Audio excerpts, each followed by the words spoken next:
Hey, AP World History. This is Mr. Genocide. My current plan is to come at you throughout the week with little quick lessons, all revolving around mass atrocities of the 1900s.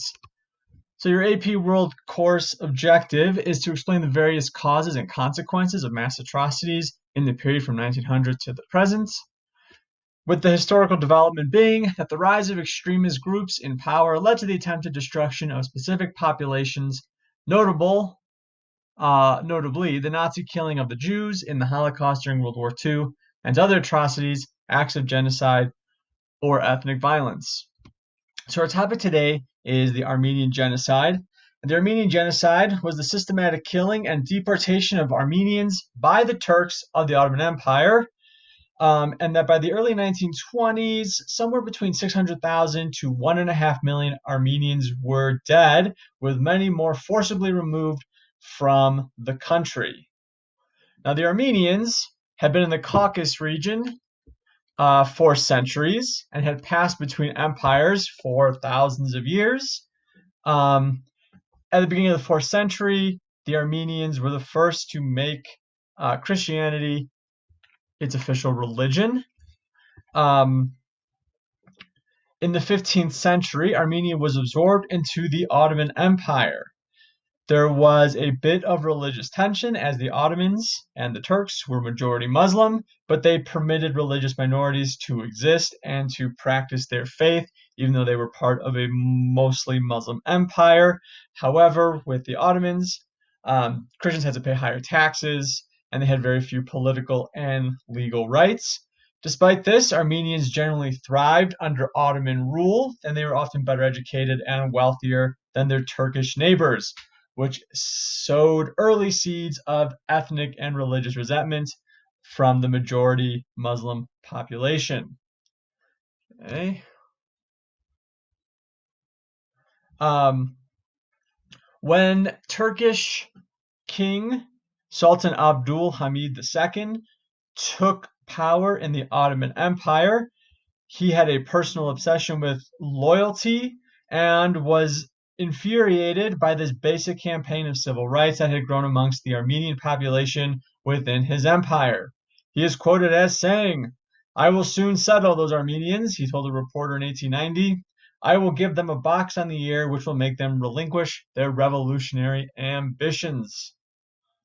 What that initially looks like is from 1894 to 1896. There is a state-sanctioned pogrom against the Armenians living in the Ottoman Empire. Okay, a pogrom is an organized massacre of a particular ethnic group, and the Armenians were the target of that ethnic cleansing campaign from 1894 to 1896. Turkish military officials, soldiers, and ordinary men sacked Armenian villages and cities and massacred their citizens. In this first phase, hundreds of thousands of Armenians were murdered. In 1908, a new government came to power in Turkey. They were a group of reformers who called themselves the Young Turks. They overthrew the Sultan and established a more modern constitutional government. Now, one of the obsessions of the Young Turks, and if you remember, of course, the nationalistic ambitions of the world powers leading into 1900, one of the goals of the Young Turks was to quote unquote Turkify the empire. And according to this way of thinking, non Turks and especially Christian non Turks were a grave threat to the new state. Now, of course, it is easy for these people in power to blame the Armenians, as for 100 years prior to this, the Ottoman Empire had been slowly but surely falling apart throughout the century. And with most of these genocide and ethnic cleansing campaigns, um, people in power, especially new people to power, like the Young Turks, need a scapegoat to blame for the problems of the empire. And the Armenians are a long term and easy scapegoat for these new people in power.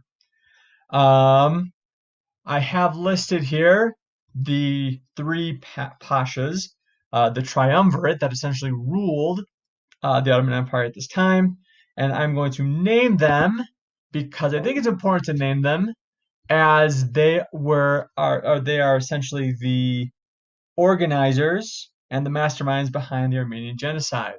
They are Mehmed Talat Pasha, Ismail Enver Pasha, and Ahmed Cemil Pasha. And I have them here, these three being the masterminds of the Armenian genocide.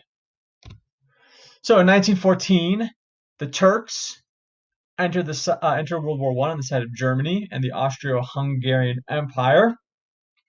As the war continues, military leaders begin to argue that the Armenians were traitors. Armenians were seeking, well, at least as a scapegoat.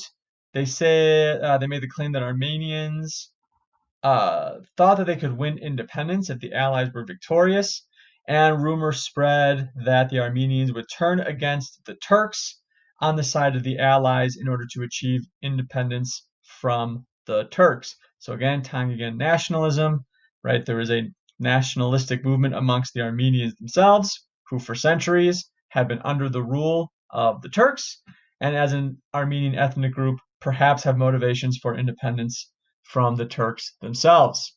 Armenians were scapegoated as traitors by the Turks, and there were a few Armenians who joined and formed informal battalions to help the Russians.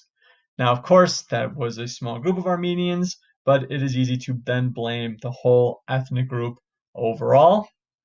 This helps to grow suspicion of Armenians within the government and amongst the general population themselves.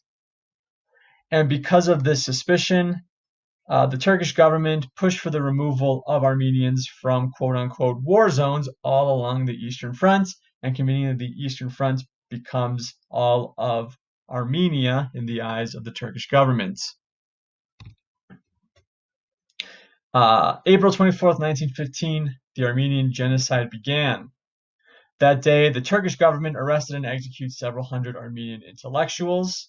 After that, ordinary Armenians were turned out of their homes and sent on death marches through the Mesopotamian desert without food or water. The marchers were frequently stripped naked and forced to walk under the scorching sun until they dropped dead. People who stopped to rest were shot. The Young Turks also created special organizations, which in turn, quote unquote, developed death squads or killing squads for the quote unquote liquidation of Christian elements. This Turkification campaign also kidnapped children, converted them to Islam, and gave them to Turkish families. So remember, part of genocide and ethnic cleansing can both be the actual physical killing of a particular religious and ethnic group, or of course, this type of forced conversion from Christianity to Islam. Muslim families moved into the homes of deported Armenians, seized their property. Some Armenians were sold into both what we traditionally know as forced labor slavery and, of course, sex slavery amongst Armenian women.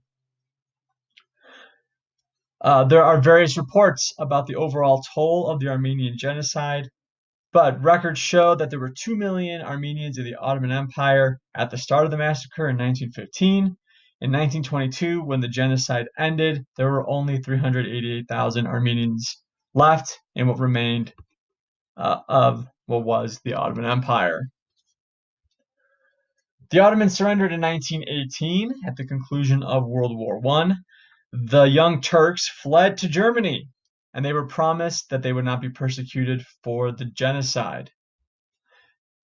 As an official state stance, the Turkish government today, which still largely runs on identity and religious identity, the current dictator there is very big on consolidating his power around Turkish identity and that religious identity. The Turkish government continues today to deny that the genocide took place and argues that it was a necessary war measure because of the eternal threat that the Armenians posed.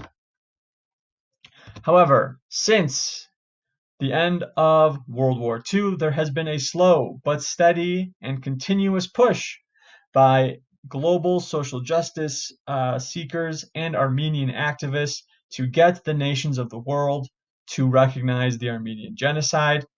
The United States and other Western nations have been slow and reluctant to officially recognize the Armenian genocide to appease Turkey and the Turkish rulers, because Turkey has in the recent decades become an important ally for both Europe and the United States, especially in relation to Turkey's. But remember that like the United States will have nuclear missiles in Turkey pointed at the Soviet Union, and so to appease Turkish rulers, the United States and Western Europe has traditionally resisted recognizing the Armenian genocide. However, in the recent decade, there has been progress to recognize the Armenian genocide. In March 2010, U.S. congressional panel voted to recognize the genocide, and just 5 months ago, October 29th, 2019, the U.S. House of Representatives passed a resolution that recognized the Armenian genocide. However, in Turkey, despite pressure from world leaders and Armenian justice advocates, it is still illegal to talk about what happened to the Armenians in Turkey today.